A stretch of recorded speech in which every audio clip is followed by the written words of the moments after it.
Hi, I'm Jasmine, and this is Not Another PD. It's for helping professionals who are tired of theoretical training that doesn't translate to the work you actually do. Here, we talk boundaries, leadership, systems, and how to protect your well-being while doing complex work every day. I'm so glad you're here. Episode 40. Welcome to today's episode. It's just me on my own today. This topic is something that comes up almost daily when I speak to leaders, and it's certainly something that I would regularly think about when I was in various leadership roles, and even as a business owner myself who does supervise a team. It comes up all the time. And leaders aren't necessarily carrying too much within the confines of their role. But what is actually happening, which we're going to be delving deeper into, is that leaders tend to be carrying too much responsibility for things that they actually can't control or they have no control over. And we'll be using a concept that I'm sure many of you are familiar with called the circle of control. And I'll be using specific examples to demonstrate as well, because I think it's one thing to talk about these abstract ideas, but having actual specific examples will help you be able to apply the circle of control and what we're talking about to your particular situation as a leader. So, firstly, why do leaders end up carrying more than what they should? And most people, I know myself included, entered leadership positions or that desire to help other people.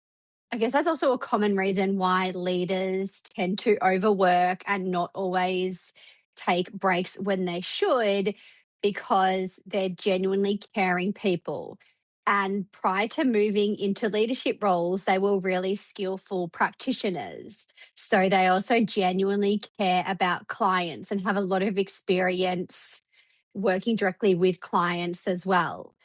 And often, both when in our experience as practitioners and also leaders, we're often rewarded for fixing other people's problems. So, commonly, this could be seen in a client situation. I know for myself, in a lot of my earlier roles as a social worker, I did a lot of case management type responsibilities, as many of you may be able to relate. And if you're case managing clients with a lot of complexity, then what you're essentially doing is there's a huge part of the role in which you're capacity building your client to be able to make decisions or link in with services, or we're capacity building them. But there's a huge part of the role in which we become the fixer. So, if our clients, for example, are experiencing transport difficulties, we might drive them to appointments or have someone else drive them to appointments. So, historically and quite commonly, we could be rewarded as being a fixer. So, when we're already a fixer and that becomes quite a large part of our professional identity, and maybe it's also part of your personal identity outside of work, then you move into leadership. Sometimes as leaders we may feel the need to be the fixer of the team. If the team is struggling in certain areas, or if staff are struggling with their caseload, then we might default to that old habit of becoming the fixer. So that's a little bit where it comes from. And the circle of control is a really great resource. So we've got the things that we can control, then we've got the things that we may have some influence over, but not complete control. And then there's things outside of our control. So if you've seen the the visual representation of the circle of control, it tends to have three circles. So the inner circle is what's within your control. Then the outer circle or the middle circle is things that you have some degree of influence over. And then the outer circle are things outside of your control. And I'm going to step us through each of those different ideas with specific examples for leaders. Even as I record this episode, for me not having the visual in front of me and me trying to imagine the circle of control resource, it's a little bit challenging. So just bear with me, starting with what we can control. So some examples for us as leaders would be our behavior, how we communicate with our staff, particularly in at times where we may be frustrated. There may be we're nearing, or we're just, as I record this, it's the start of the new financial year in 2026. So it's a busy time for a lot of organizations, and also funding can change. Perhaps one of the program areas of your organization, the funding hasn't been renewed for another financial year. So this end of financial year, then start of the new financial year can be a particularly stressful situation. So how we communicate with our teams, particularly at times of high stress, that is absolutely within our control. Our reactions to certain situations, something I speak a lot about, I'm a little bit obsessed with, but boundaries. So, your own boundaries. If you're unwell, are you someone who goes to work anyway or works from home? Or do you actually take the time off to feel better yourself? So, do you have clear boundaries around your own health and well-being? Do you have clear boundaries around the ending of your workday, or are you someone who progressively works long hours? And in the kind of work that we do, the work can never truly be finished. So, do we have that boundary that acknowledges and prioritizes our own time and the importance of our life outside of work? Or do we just keep working through? These are things absolutely within our control. How we lead, whether we role model some of those healthy boundaries and habits, such as prioritizing our own health and well-being with our teams, it's absolutely the most empowering idea to think about that inner circle of the circle of control and look at what we can control, because this is where we can make the greatest impact in how we show up as leaders and how we show up just as humans. And while it's definitely true that other sort of external factors and our environment can influence, but we need to ensure that we have a really good grasp of what we can control and the things that we can influence. So, the outer circle, that middle circle, I should say, some examples are the team culture. So, while you as a leader can do your absolute best to show up positively, to role model healthy boundaries and what that looks like for your teams, you could be as supportive as you possibly can be. You can do the work to the best of your ability, but the team culture, it's not something that you're able to, even as a leader, fully control. Because when you're leading people, as we know, we can never 100% predict humans' behaviors. So even with exceptional leadership from you, there still could be some concerns around the team culture. And I've certainly worked in teams in which the you couldn't fault the leadership style of the manager.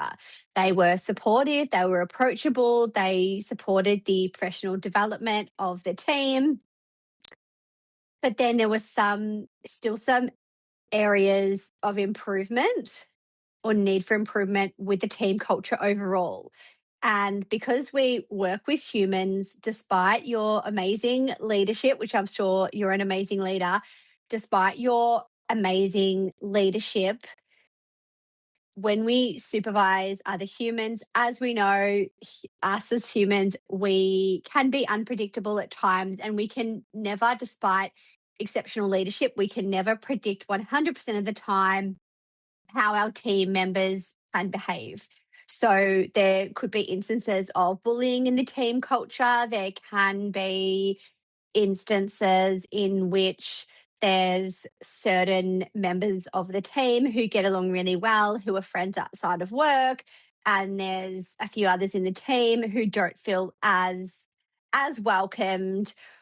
And these are things that are like related to the team culture that we can have an influence over, but it's not fully within our control, because we can control our own behavior as leaders, but then we can't control how our team members show up. So if they are coming to work and they're in a bad mood, we can provide all the supports and follow any necessary processes, but we can't control how our team members actually show up in the team. Also, psychological safety. So, as leaders, we absolutely can have either a really positive or sometimes not so positive impact on the psychological safety of the team. Whether your team members feel psychologically safe. So, do they feel safe to speak up if there's any issues, for example? So, we as leaders have a significant influence over the psychological safety of the team, but we can't fully control it as well, because there's so many factors that that impact psychological safety. Hold on. Cut. Some of the other elements that we can have influence over would be the relationships. So the relationships between our team members and clients. So we can certainly have an influence over that, because we can ensure that we provide all the necessary training to support our team members around strength-based approaches, unconditional positive regard, and being able to support clients who have experienced trauma, for example. So we can ensure that we are providing all the training and resources, mentoring, but then ultimately, although we can have that influence, we can't control whether our staff members implement all that learning in client interactions. And having an influence over certain situations in the workplace is still empowering. It's just not the same level of control as that inner circle of what we can control. So then thinking of what's outside of our control, and some examples commonly see whether people respond exactly the same way as we do in certain situations. I've spoken to leaders before who have taken periods of leave, and they've had one of their colleagues or another leader acting in their role.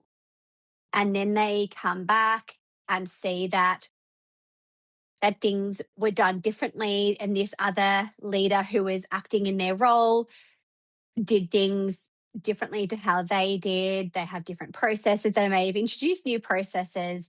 And as frustrating as it can be, that's something that's outside of our control. And we can never control how someone else leads as well. Part of being in a helping profession as a leader and previously as a practitioner, sometimes it's our human nature that we want to be liked. It's not nice to think that people just don't like us, especially if we self identify as being nice people. Unfortunately, reality is that some people are just not going to like us. And that's something that we can't control. As frustrating and often upsetting as it is, there's always going to be people that just don't like us. That's something that's absolutely outside of our control. There's also, given the time of year that we're in, there's organisational decisions, funding decisions that are outside of our control as well, but that definitely have an impact on the role that we do and often on the clients that our organization support. But those external factors are absolutely outside of our control. And whether your staff stay or leave. So it's very frustrating to feel like you're constantly hiring for vacant positions because staff are leaving. And as annoying as it is, it adds to your workload that you're needing to hire to keep recruiting more people. But that's something that's outside of your control, whether the staff that you hire stay for 3 months, 6 months, 12 months, a year or more, that we can't control if they actually leave. But we definitely can have an influence over the work environment that we provide them. Make staff that you recruit and train up more likely to stay. If there's a positive team culture, if they feel psychologically safe and feel valued, then they're more likely to stay. So, even with things outside of your control, is there any part of that you can have an influence over? And that's really important to think about. So, there's a few common leadership traps that I hear, and there's three common ones. There's so many more, but we don't want this episode to go on for hours and hours. No one has time for that. So the first one is, which I have alluded to just in the previous discussion, is trying to make everyone happy. So we can listen to people, we can communicate respectfully, we can explain the decisions that we need to make, sometimes difficult decisions as leaders, but we can't make everyone agree.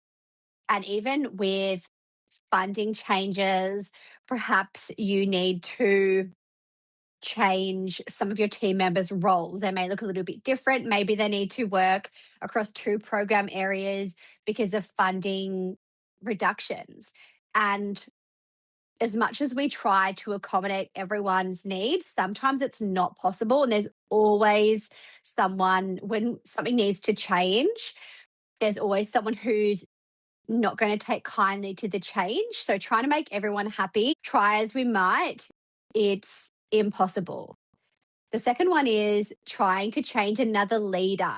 So you may work in a leadership team, like you may work with a lot of other leaders, and you may notice some difficulties that they have in their leadership, or you might look at how they lead and think, oh, I could absolutely do things a little bit differently, perhaps even a little bit better.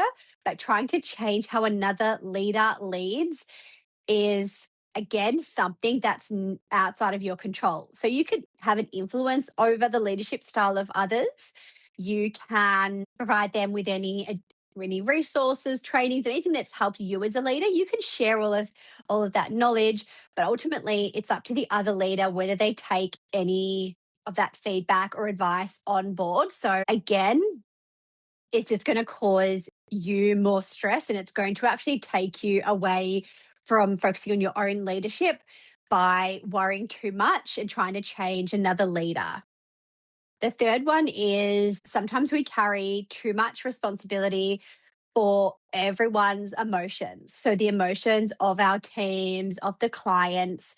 And you can absolutely be a supportive leader. You can do your utmost best to create psychological safety in the team, but we can't have any control or hold ourselves responsible for the emotions of others. So you may have team members who are just not very intrinsically motivated. Maybe they're going through some personal circumstances which mean that they're struggling at work. Maybe they're taking additional days off. Maybe they're arriving to work and a little bit more withdrawn.